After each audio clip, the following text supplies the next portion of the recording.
Hello book besties, welcome back to my channel. My name is Ash and you are watching Smokedshelves. Hello. Every time I start a vlog or a video, I always want to say long time no see, but it's not long time no see. It just feels like it. I feel like I haven't done a sit down video in so long, but here we are. And as the title always suggests, we are doing my December and January wrap up, as well as some February hopefuls. And I have my December wrap up a little delayed, obviously, because I was away and I just never had the chance to do it, and then end of the year videos kind of got pushed forward, and yeah, just bear with me. I have everything written down because 2 months worth of information is apparently too much for me to remember. I'm gonna jump right into it. I want to keep this quick. That's all I really asked for, is that I keep this quick with myself. I will, as I always do, link to any videos that I'm referencing, and for upcoming videos, bear with me, but let's just get straight into it. Let's start off with my December wrap up. I'm not doing this in chronological order the way I usually do. Instead, I am doing it based on videos that I've planned and then anything else that didn't fit into any of the videos. I hope that makes sense. You'll see as I go. But so the first 3 books that I read for December were part of my I Read 3 Hades and Persephone books, so I will link that up right now. And the first one that I read was A Touch of Darkness by Scarlett Leclerc, and I gave that 4 stars. I will keep my thoughts on these a little bit minimal since I have a whole 20 to 30 minute video already explaining that. Basically, for this one, I really enjoyed the plot and the growth between Hades and Persephone. I thought their relationship was really believable, and yeah, I mostly am just really excited to see what happens between them in the next book and how Demeter plays a role in this world, because I thought Demeter had a really like interesting background. Obviously, like, she's not a great character, but she has some really interesting motivations, so I really want to see more from her in the next few books, and I know there's like 4 of them now, so I will read them eventually. Another thing was just that I wish we got to learn more about the god system in this world, since we know they have territories and they can do things and they all have like powers, but we don't really see too much on that. And I know we're introduced to like Aphrodite a little bit, and I'd love to see more from Aphrodite and like what she can do. Generally, I just want to learn more about the world. I thought it was a great setup, a great first book. 4 stars was a great start to, I think, my month in December and that vlog. After that, I read Promises and Pomegranates by Sapphire Miller, and this one I gave 2 stars, and it was fine. I remember not loving the characters. I remember finding that it kind of just didn't really have any substance to me personally, and I didn't really believe in the romance all that much, and generally just the way they set up the retelling, it didn't really make sense. And then there's a lot more specific gripes I had about it that I get into in that video, but that's a basic gist from what I remember. It's obviously been quite a while since I've read it, and because it wasn't really high star, it hasn't really stuck around in my mind too much. Yeah, I just really remember it being kind of like, writing was meh, concept was meh, execution was and that's about it. And then finally, for that vlog, I read Neon Gods by Katie Robert, and I gave that one 4 stars, so a decent little jump back up to a good story. In that one, I really enjoyed how Persephone was the one that initiated contract, since 99% of the time in a Hades and Persephone retelling, usually Hades is still the one initiating the contract.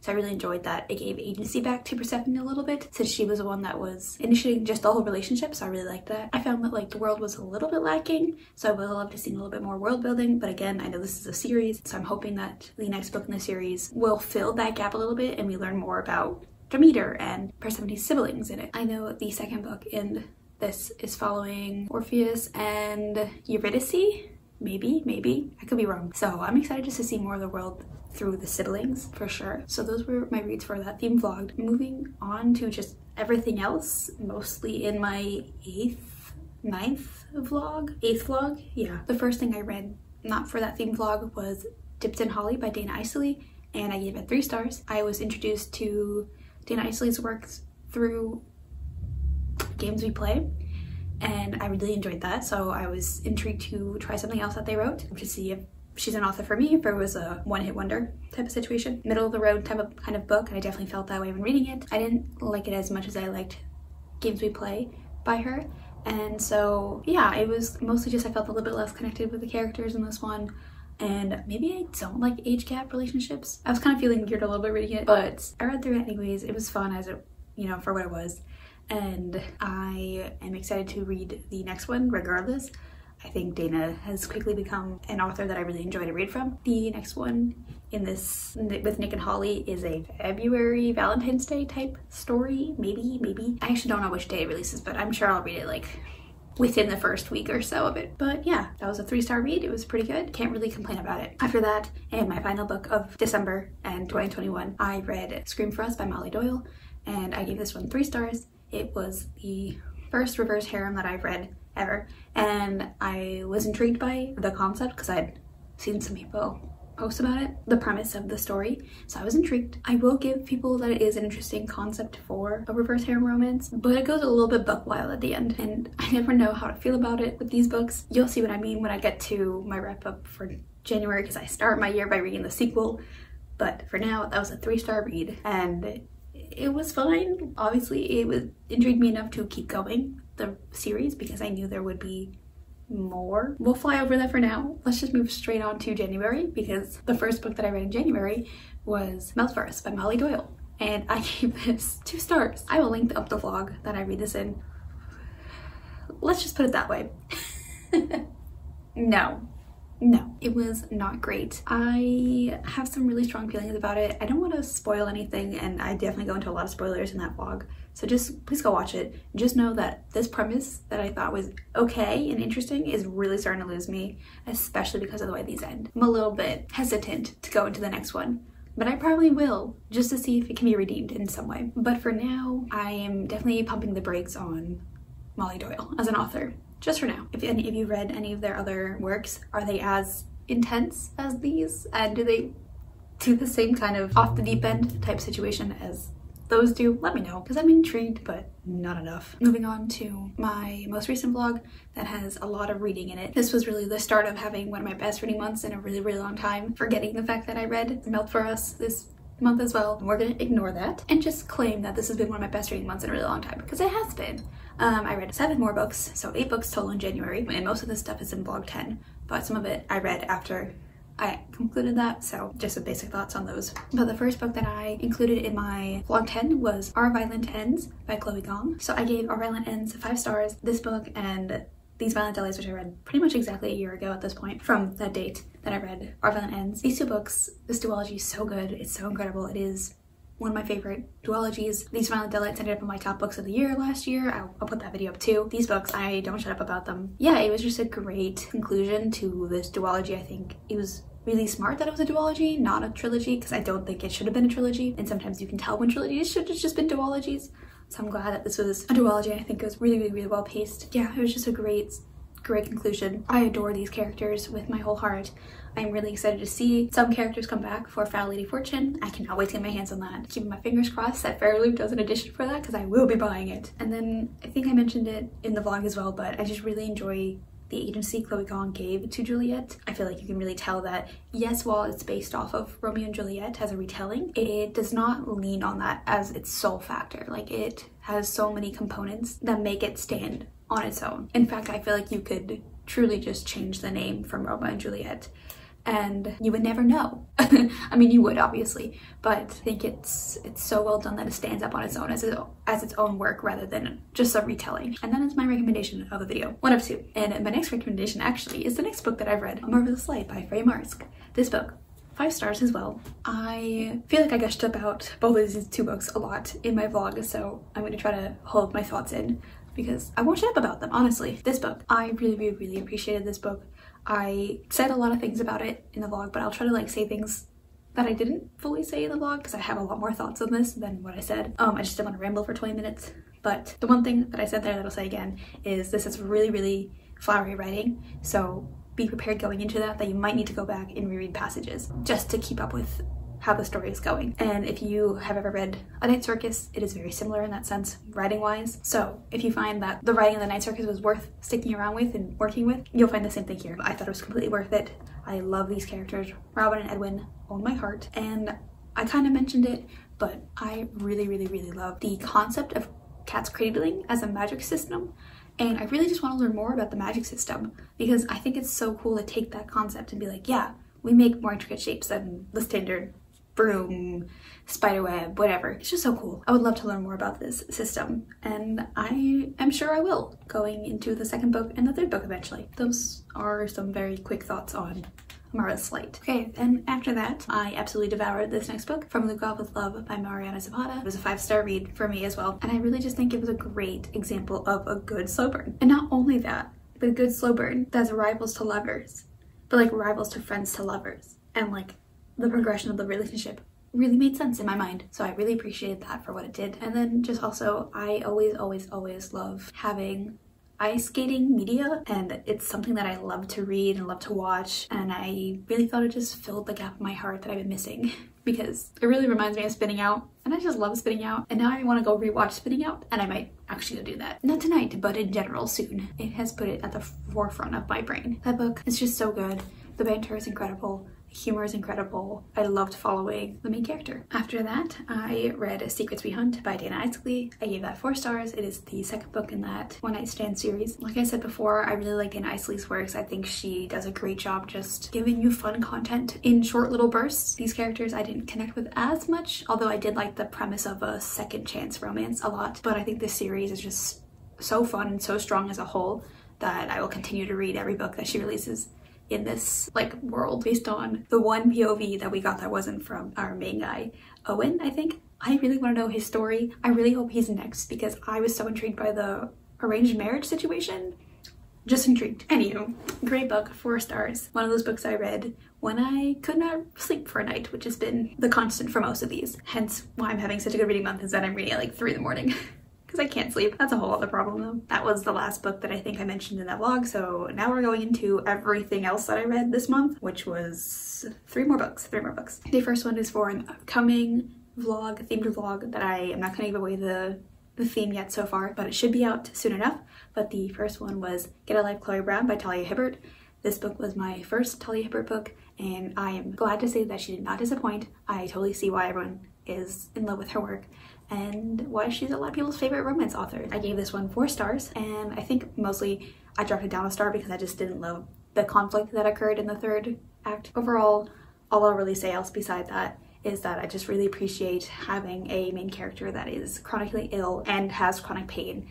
Because as someone who is chronically ill and has chronic pain, it was just so nice to see someone speak about it in like exactly the way I think about chronic health issues. It was great to see. Obviously, like, everyone has their unique battles with chronic pain, but to those that have it, I'm sure we can all relate to Chloe Brown, at least a little bit. I was typing this up earlier just so I had information to say.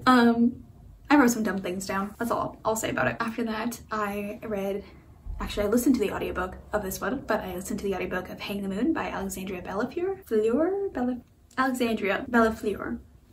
Anyways, I give this one 4 stars. I really enjoyed this one a lot more than I enjoyed Written in the Stars, which was the first in this trilogy that's happening. I really just think I gave it a higher rating because I liked that 3rd act conflict a lot more. I think I liked the premise of why they couldn't like get together a lot more. Although I had to say, now that I've been inside Darcy's mind a little bit more, I am more intrigued to go back to Written in the Stars and see how I'd feel now if I re-listened to it, because I think I just didn't connect with Darcy that much. But in this book, you see a lot more of her like humane side in a way, so I'm intrigued by that. I might end up going back to that at some point. This has kind of redeemed this series for me. I am now much more looking forward to Count Your Lucky Stars, like a lot. But yeah, I really enjoyed the romance. I thought Brendan was a sweetie, and I won't say much more than that because I'm sure I'll have more complete thoughts whenever I get the chance to talk about it in more depth. And then finally, as a very last minute addition to my January reads, I received my Libby Hold In for Saga Volume 1 by Brian K. Vaughan and Fiona Staples. This was sitting on my hold for a little bit and it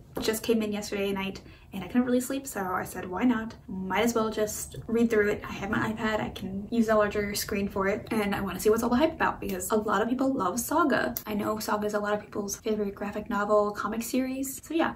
So I read that last night. It did not take me that long. And I gave it 3 stars. I honestly don't fully get the hype for it just yet. I thought it's okay. I really did enjoy the art style though. It is very graphic though. I know people say it is and then you go into it and you're like, oh, it can't be that bad. And then it is that bad and you're like, oh, okay. Like they really do mean what they're saying. But I'm intrigued enough that if my library continues to have the volumes, and I'm pretty sure they do, I will continue to read them as just fillers. They're quick to get through and I am intrigued enough by the story that I'll keep going, but I don't fully get the hype. And I guess that's my hot take of the video. There's always one, but it wasn't terrible. Middle of the road. I'm intrigued to see if I like them more as I go and connect with these characters more. And so that is the last of my January reads. holy crap, we did 2 months in a decent amount of time. Let's see how much I'll get this cut down to, because right now I'm at 25 minutes. You'll see before I do how much I edit out. But let's move on. Let's speed through these, some February hopefuls that I either need to or really should get to this upcoming month. First, we have Tea Time Reads. The book of this month for Tea Time Reads is Crying in H Mart by Michelle Zauner. And this one, I don't know much about it. I know it's a memoir. I've been waiting to read it for a while. And if I do end up reading it, that will be completing my goal of literally reading the one nonfiction book of the year. So perfect timing. I really hope that my library has this. So fingers crossed for that. But that is the Tea Time Reads book. After that, the Moonlight Book Club has a pick of Guild by Ryan Kennedy. And this book is actually already sitting on my Kindle. I've been meaning to read it for a little while now. I keep hearing really good things about it. I know it's very dark. I know the first book is not really a romance. It's more of a romance in the second and third book. And then I think there's a fourth book, but I've heard a lot of good things about it. So I'm really excited. And I'm going to pick this up ASAP in February because I'm really intrigued by it. So all I know about that book is that it is a King Midas retelling, and our main character has been golden touched by Midas and is in love with him. And he's kind of a shitty guy at the start of the book. That's all I know. I'm really intrigued. I love the tale of Midas and Gold Touch. Some other books that I would really like to get to before the month is out. First, I have Master of One by Jada Jones and Danielle Bennett. I got that in my library off of hold like a few days ago, so I have maybe like 2 weeks to get to it, and I know it's a long one, and I would really like to get to it because I've heard it's really good and has a lot of queer reps, so I'm excited. So that is definitely a priority of mine to get to. I don't really know much about it, just that it's queer fantasy. I don't really need to know much more than that, honestly. And then finally, the final book that I have is an exciting one for me because it is the first ARC that I've been approved for ever on NetGalley, because I have had my NetGalley account for, I don't know, like a year, and I haven't really used it until this year because I am requesting a few books that I'm interested in. A lovely friend of mine just basically helped me figure out how to actually use NetGalley. And so I put a bunch of requests in that I'm still waiting for. Got denied a few already. It's, you know, it's fine, but this one was the first one that I was actually approved to read, and I'm really excited because I've heard a lot of great things about this one. And as an Ace person, I want to read more on Ace books, you know. I don't know if I gave it away, but I am going to read this straight from the screen. So, A Quick and Easy Guide to Asexuality by Molly Muldoon. Molly Muldoon. I hope I pronounced that right. Yeah, I'm pretty sure it's a graphic novel. I always want to read more Ace literature, Ace-based literature, especially if it's along these lines where it's like a non-fiction infographic type material. I'm just curious to see what's being spoken about. Yeah, and I hope it's a book that lives up to the hype and it's just really well informative. That is the last book that I will mention for the month. So those are my 4 hopefuls. Obviously there's always more that I want to get to, and I'm constantly mood reading as it is. There are a couple more on my secret vlog that I will not say, but they're audiobooks that I have already downloaded. So thanks Scribd, keeping me going with content. That's everything. I can't believe I got through all of that in at least a timely manner, I hope. So if this video is ridiculously long, you know why. It's because I can't shut up. But anyways, that is everything. Let's close out the video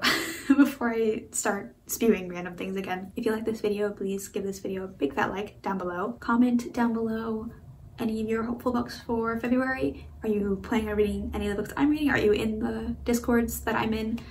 Those links are always down below if you didn't know that, actually. To join the Discords, the links should be not broken. I've accidentally had broken links in my description before.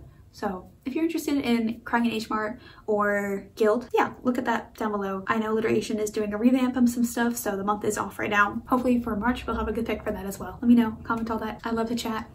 Clearly, if you like me and you like my content, please consider subscribing. It would mean the absolute world to me if you did and you decided to stick around. I hope to see you in my next video.